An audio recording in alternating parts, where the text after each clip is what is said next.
Well, we're officially in game week. The Cowboys have turned in their 53-man roster, and they will kick it off next Sunday against the Los Angeles Rams. The Cowboys season is upon us. So let's react to the 53-man roster.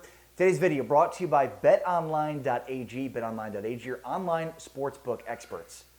Well, the big surprises, I suppose, you could look at on the roster that was released on Saturday for the Cowboys was that 29 offensive players made it and 24 defensive players. You might have thought with some of the injury concerns that they have on the defensive side of the football, some question marks they have their secondary along with their defensive line.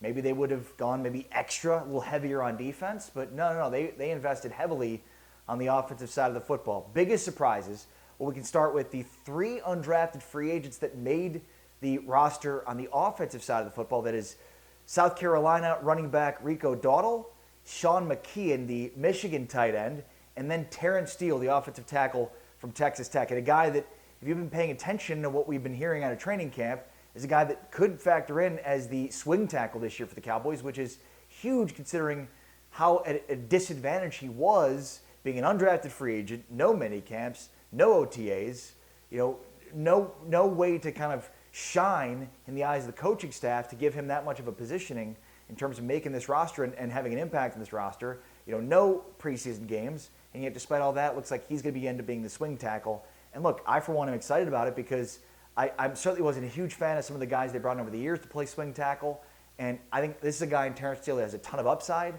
He was the best left tackle in the Big 12 last year. Just a great size, great physical ability, great mobility, great athleticism at left tackle for Texas Tech. A guy that probably should have been drafted, but ends up as an undrafted free agent, and the Cowboys benefit from it.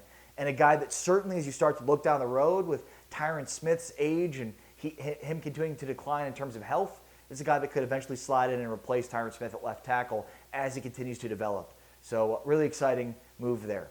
But there's a couple of other things here that's kind of part of the subtext of the roster, and that is, number one, Randy Gregory is going to make this 53-man roster. He's not on it, but he was reinstated by the NFL on Friday. So whether it's right before Game 1 this week or in the following week, eventually they're going to replace somebody in the 53 with Randy Gregory. But here are the other things. Are the Cowboys really set where they are at corner and at safety? We know that they brought Brandon Carr in and had a visit with him. They could still bring Brandon Carr back on pennies on the dollar for what he was before. And of course, still could end up signing Earl Thomas. Who knows? But the Cowboys have some major question marks at safety.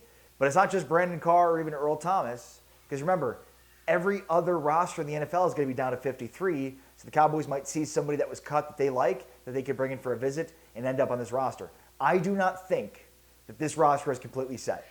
I think based on the Cowboys bringing in Brandon Carr for a visit, there's still some major question marks and injuries at safety. I think they're either going to sign somebody that was on another player's roster that's been released or end up making the leap of faith with Brandon Carr or perhaps even Earl Thomas.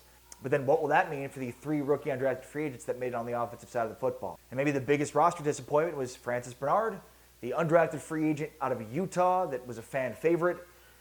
He did not make the team. I think the Cowboys are hopeful that Francis Bernard will make it through waivers and will eventually end up on the Cowboys practice squad. But on the defensive side of the ball, Luke Gifford makes it on the 53 and Francis Bernard does not. Gifford is a guy that they loved last year. Kind of Bernard from last year made the roster on the 53 coming out of training camp and then had that injury and missed the entire season. But this is a guy that has great range and really showed out well for the Cowboys last year in Luke Gifford. And who knows, Bernard still can end up playing on this roster. There's always, throughout the course of a season, a ton of movement along that 53-man roster and practice squad and through waivers. So we shall see. The season is here. We're officially in Cowboys game week. Giddy up. Consider hitting like or subscribe. And a shout out to my sponsor, betonline.ag, for sponsoring today's video. betonline.ag, your online sportsbook experts.